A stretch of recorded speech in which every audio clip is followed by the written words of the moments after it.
दिल और दिमाग थाम के बैठ जाना, क्योंकि आज मैं आपके सामने वेद और गायत्री मंत्र का ऐसा रहस्य खोलने वाला हूं जो शायद आज तक आपको किसी ने ही बताया होगा। आज के बाद आप गायत्री मंत्र और वेदों की ताकत को कैसे इस्तेमाल करना है ये समझ।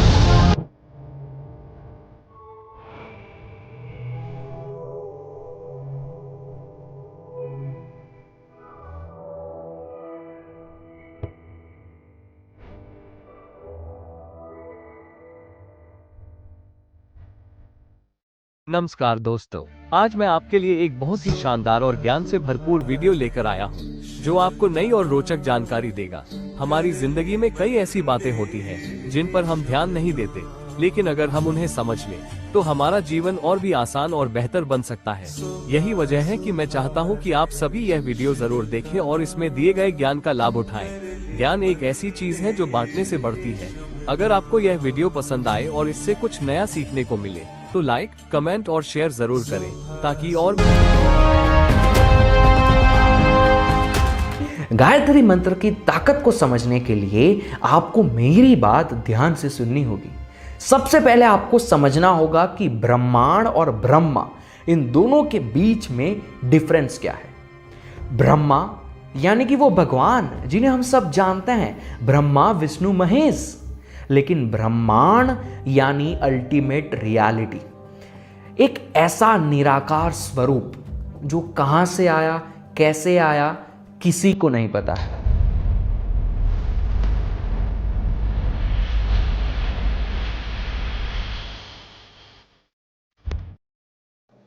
जब ब्रह्मा नहीं थे, विष्णु नहीं थे और ना शिव थे, तब था ब्रह्मांड, अल्टीमेट रियलिटी।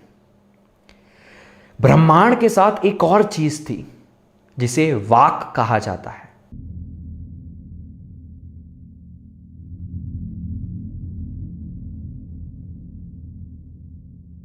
यानी कि साउंड। हम सबको पता है ओम एक ऐसा मंत्र है जो कब आया, कहां से आया, कैसे आया, कोई नहीं जानता है। तो जो ब्रह्मांड है उसके साथ था ओम, उसके साथ था आवाज, साउंड, वाक। अब ब्रह्मांड यानी कि अल्टीमेट रियलिटी और वाक, इन दोनों से बने ब्रह्मा, विष्णु और महेश।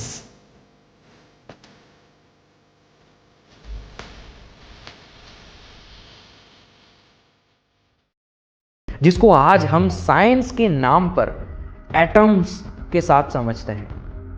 एटम्स के अंदर क्या होता है?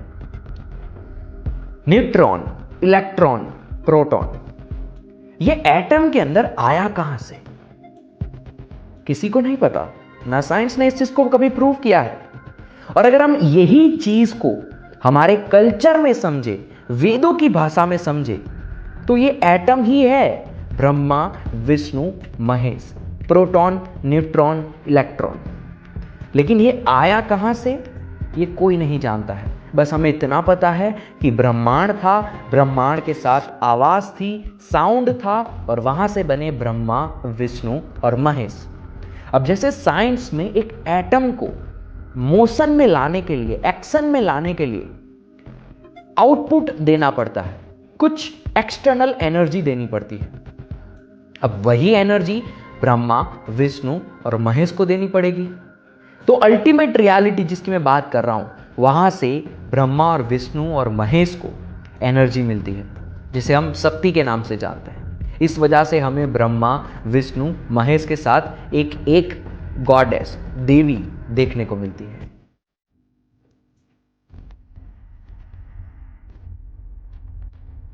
लेकिन अब आगे जो मैं बताने वाला हूं उसको समझने के लिए आपको ब्रह्मा, विष्णु और महेश को अलग अलग नहीं बल्कि एक समझना होगा।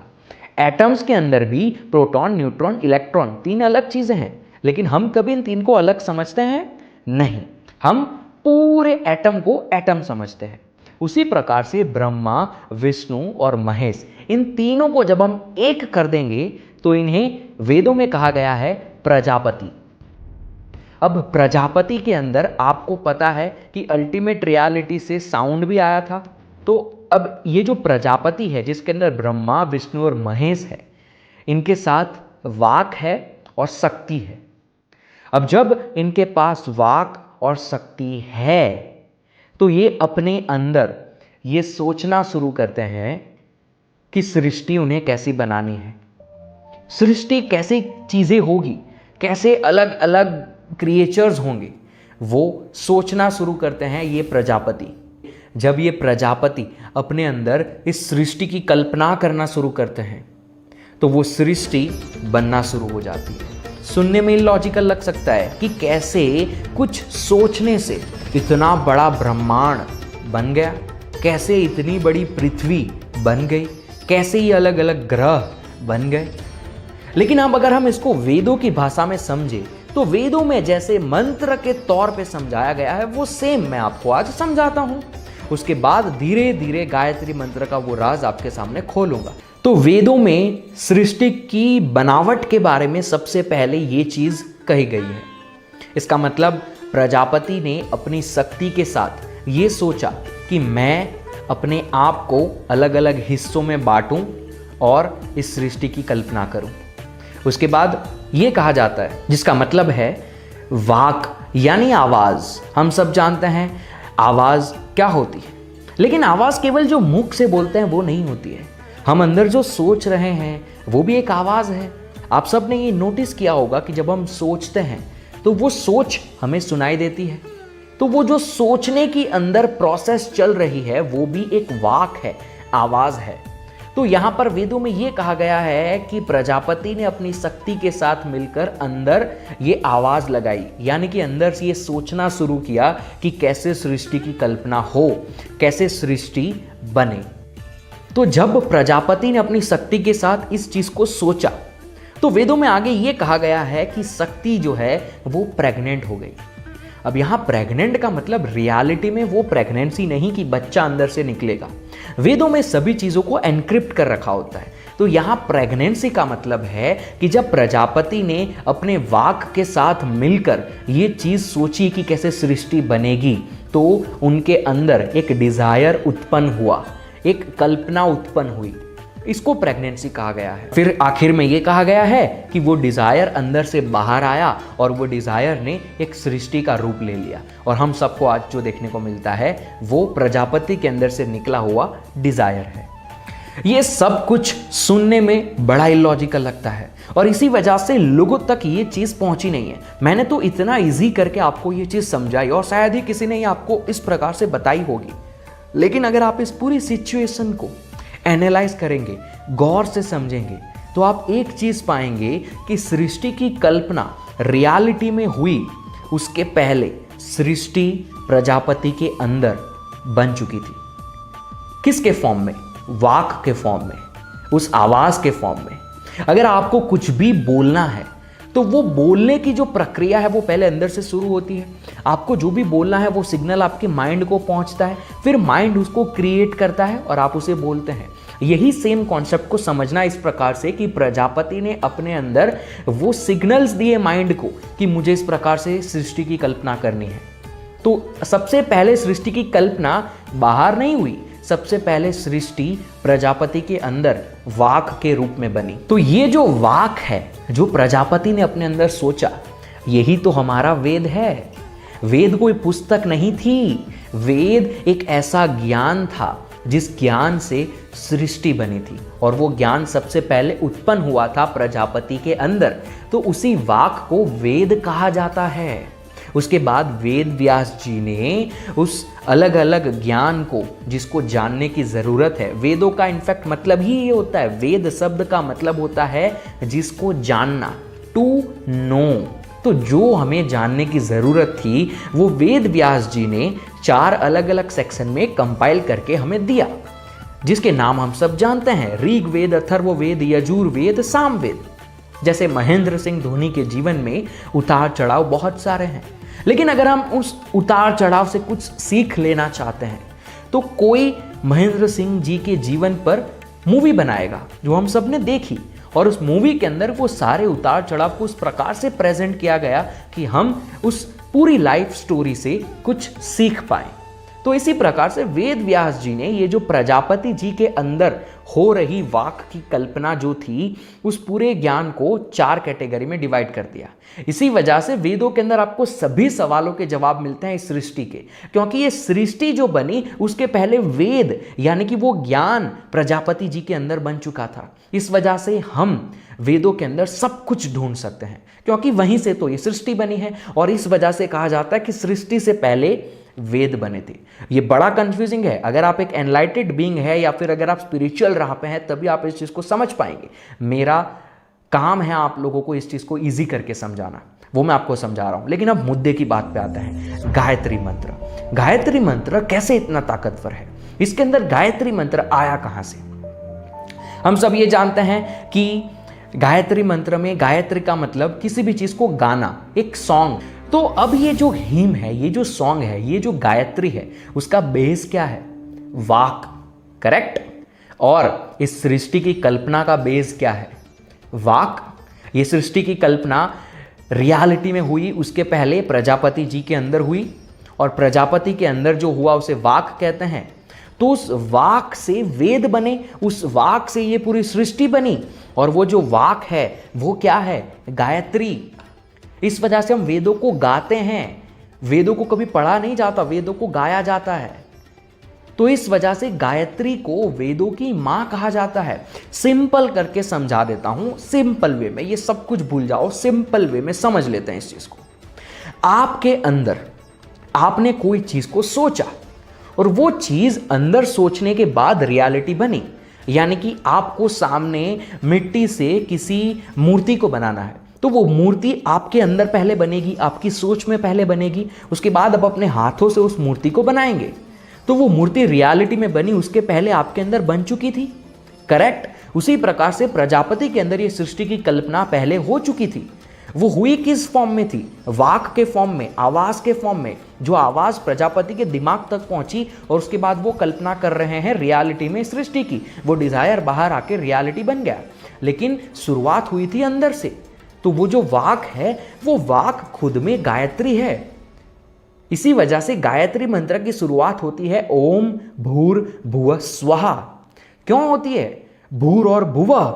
इसका मतलब ही ये है पृथ्वी, पृथ्वी का बनना, क्रिएचर्स का बनना। ओम भूर भुवः स्वहा को अगर आप समझेंगे तो उसका मतलब ही तो ये है। भूर, जब ब्रह्मा, जब विष्णु, जब महेश, ये तीनों ने मिलकर, यानी कि प्रजापति ने भूर शब्द को अंदर से निकाला, तो ये भूमि बन गई।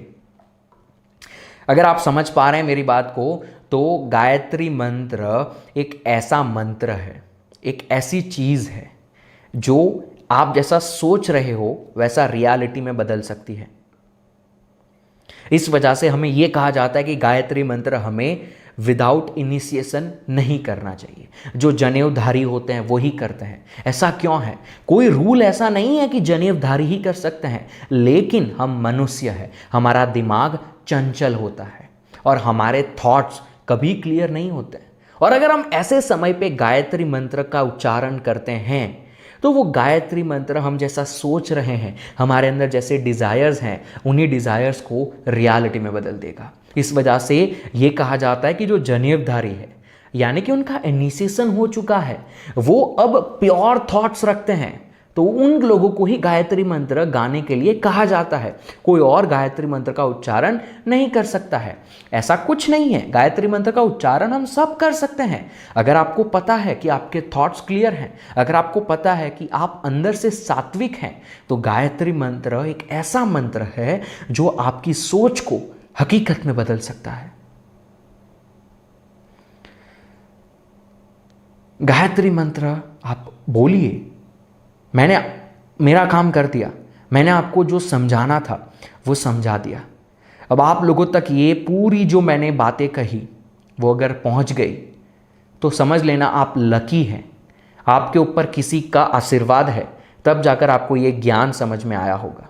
मैं ना अपने आप को यहाँ बड़ा दिखा रहा हूँ, ना मैं अपने ज्ञान को बड़ा दिखा रहा हूँ। जो मैंने समझा, जिससे मेरे जीवन में अच्छी चीज़ें होने लगी, जिससे मेरे जीवन में अच्छाइयाँ आने लगी, मैं क्यों उस चीज़ को छिपा के रखूँ? मैं आपको दे देता हूँ। अब टाइम आ चुका है, आप इसका इस्तेमाल कीजिए। अगर आपको सब समझ में आ गया, नाउ इट्स योर टर्न। आपके ऊपर है पूरा रिस्क, आपकी इच्छा है गायत्री मंत्र को गलत तरीके से इस्तेमाल करना, अच्छे तरीके से इस्तेमाल करना। इस वजह से ये कहते हैं कि हमें शुरुआत के 4 शब्द गायत्री मंत्र में नहीं बोलने चाहिए जब तक इनिशिएशन नहीं होता है। ओम भूर्भुवः स्वः, करेक्ट। अब बहुत सारी ऐसी चीज़ें हैं जो शायद मैंने आपको अभी नहीं बताई है। मैंने आपको बहुत ही कम और सिंपल वे में गायत्री मंत्र के उस राज को समझाया, वेदों के उस राज को समझाया। अगर आप यहाँ तक सुन रहे हैं, आपको अगर समझ में आया, तो मेरी बस आपसे एक गुजारिश है, एक होप है कि आप मुझे कमेंट सेक्शन में बताइए कि आपने इस चीज़ को समझा। मेरा बस ये मकसद कि आप में से कुछ लोग समझ जाए, और अगर आप समझे हैं तो किसी और को भी ये वीडियो शेयर कीजिए, या फिर केवल बस इस वीडियो को लाइक कीजिए ताकि और भी लोगों तक ये पहुँचे।